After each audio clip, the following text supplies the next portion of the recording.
विद्या board के 10वीं कक्षा के परीक्षा परिणाम में IM मेमोरियल स्कूल होडल के छात्र सतेंद्र द्वारा 486 अंक लेकर होडल उपमंडल में प्रथम स्थान प्राप्त करने पर विद्यालय में विद्यार्थियों के स्वागत कार्यक्रम का आयोजन किया गया। कार्यक्रम के मुख्य अतिथि उपमंडल शिक्षा अधिकारी मामराज रावत थे व अध्यक्षता विद्यालय के अध्यक्ष देवेंद्र सौरोत ने की। विद्यालय में सभी विद्यार्थियों का माला पहनाकर व मिठाई खिलाकर के स्वागत किया गया। इस अवसर पर विद्यालय अध्यक्ष देवेंद्र सौरोत ने बताया कि इसके अलावा प्रिया शर्मा ने 474 अंक एवं प्रियांशी पक्ष ने 472 अंक लेकर विद्यालय में दूसरा और तीसरा स्थान प्राप्त किया है।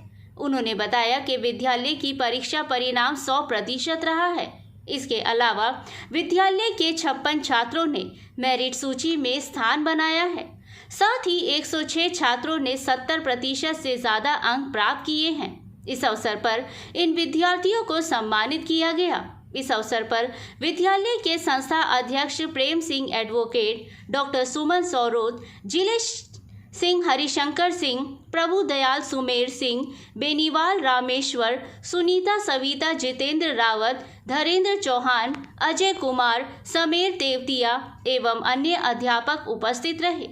विद्यालय के अध्यक्ष देवेंद्र सौरोत ने इस शानदार परीक्षा परिणाम के लिए सभी छात्र छात्राओं एवं उनके अभिभावकों को बहुत बहुत बधाई दी।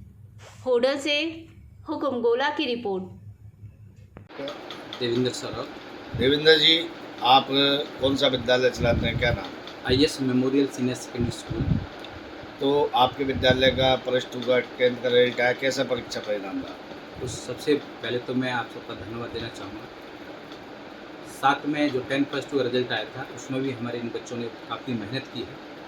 उसमें भी उपमंडल कॉमर्स के अंदर फर्स्ट पोजीशन है, मनु बिटिया है। उसके अलावा 10th क्लास का रिजल्ट भी बड़ा अव्वल आया, जैसे पिछली बार आया था। लगातार बच्चों की मेहनत और अध्यापकों की जो मेहनत है, अनुशासन जो है, उसका ही कारण है बस ये कि 10th क्लास में भी हमने उपमंडल को टॉप किया। कौन सा बच्चा आपका 10वीं में फर्स्ट आया है? कितने प्रतिशत अंक प्राप्त किए? सतेंद्र लड़के का नाम है, सतेंद्र तनवर। उसने 96.4% मार्क्स। आपके विद्यालय का परीक्षा परिणाम इतना शानदार आया, 10वीं का भी 12वीं का भी, इसका श्रेय आप किसको देना चाहेंगे, क्या कहना चाहेंगे? सबसे पहले तो है अनुशासन। मेरे हिसाब से लाइफ में जिस किसी का भी अनुशासन जो होगा, अनुशासन जहाँ रहेगा, और ऊपर से बच्चों की मेहनत और अध्यापकों का समर्थन। अध्यापक पूरी तन्मयता से बिना किसी ट्यूशन के वो सोचते हैं कि अगर ये बच्चे पढ़ेंगे तो हमारा भी होना है, हमारा भी भला होगा, और ईश्वर ने हमें इतना अच्छा काम दिया है कि हम बच्चों को किसी की लाइफ बना पा रहे हैं। तो सबसे पहले तो जो अध्यापक हैं वो समर्पित अध्यापक हमारे पास है, और लगातार पुराने समय से चले आ रहे अध्यापक हैं, और काफ़ी पुराने भी हैं, और बच्चे जो हैं वो उनके प्रति पूरा समर्पण है, और पढ़ाई का और अनुशासन सबसे बड़ी बात है, अनुशासन। देवेंद्र जी, अब की बार हरियाणा शिक्षा बोर्ड ने जो एक कारनामा किया, जी, नकल रोकी, उसके बावजूद भी आपका परीक्षा परिणाम बढ़िया है। नकल रोकने को लेकर के आप क्या कहना चाहेंगे? सबसे पहले तो मैं अपने गवर्नमेंट जो है, अपना CM साहब श्रीमान सैनी जी जो है, उनका भी बहुत बहुत आभार धन्यवाद देना चाहूँगा। साथ में हमारे जो बोर्ड के चेयरमैन हैं श्री डॉक्टर पवन कुमार जी, उनको भी विशेष रूप से उनका आभार है, धन्यवाद देना चाहिए। और पुलिस प्रशासन, देखो जब तक पुलिस प्रशासन साथ नहीं देता है तो हमारे जो अध्यापक ड्यूटियों पे रहते हैं या जिस किसी स्कूल में सेंटर रहते हैं वो भी सारे विवश हो जाते हैं दूसरे ऐसे असमय तत्वों की वजह से।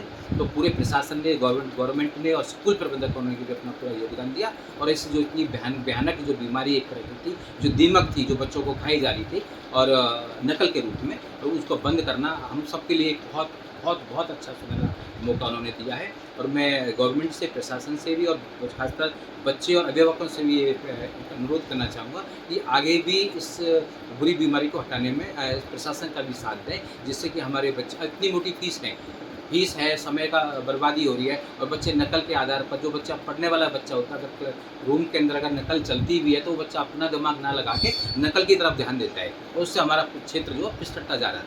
बताया जा रहा है कि कुछ प्राइवेट प्रबंधक भी इस नकल कराने में अपना सहयोग प्रदान करते थे। वो करते थे, लेकिन पिछली बार तो प्रशासन इतना सख्त हुआ है कि उनके बच्चे ने भी, उनको खुद बच्चों ने भी कहा कि अब की बार हमारा ठीक रहा। नंबर उनके कमाए ठीक है, लेकिन उनको ये तो पता है कि मैंने जो लिखा था उसके बेस पे मुझे नंबर मिले।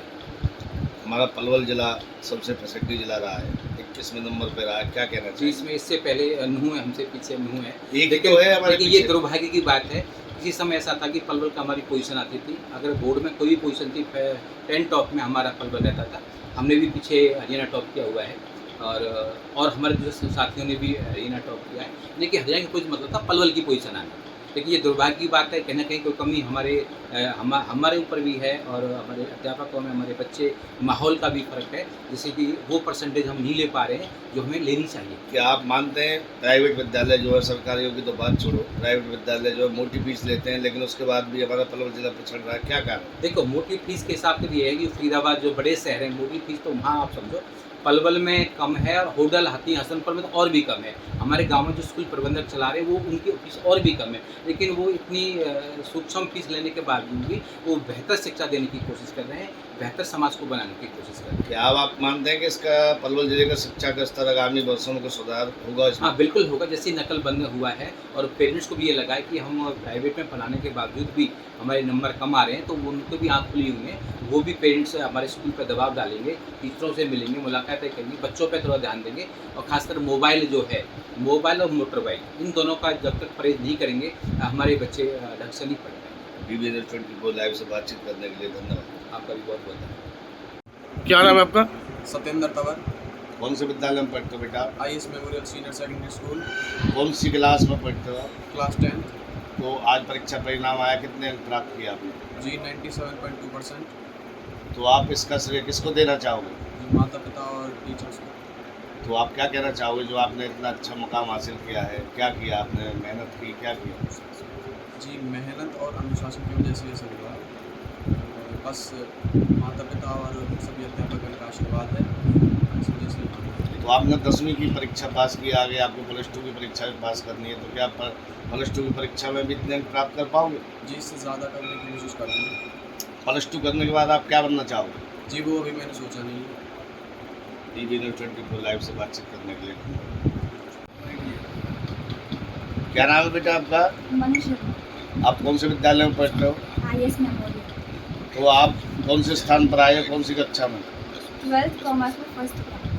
तो आप इसका श्रेय किसको देना चाहते हो? सबसे पहले तो ये श्रेय हमारे टीचर्स को जाता है, एंड देन मैं बहुत बड़ा थैंक यू बोलना चाहती हूँ अपने पेरेंट्स को। क्या बनना चाहते हो आप? मुझे CA प्रिपेयर करना है। तो आप क्या कहना चाहोगे जो आपने मुकाम हासिल किया, आप स्कूल में फर्स्ट आए हो, क्या कहना चाहोगे बच्चों को इसके लिए, क्या तैयारियाँ की आपने?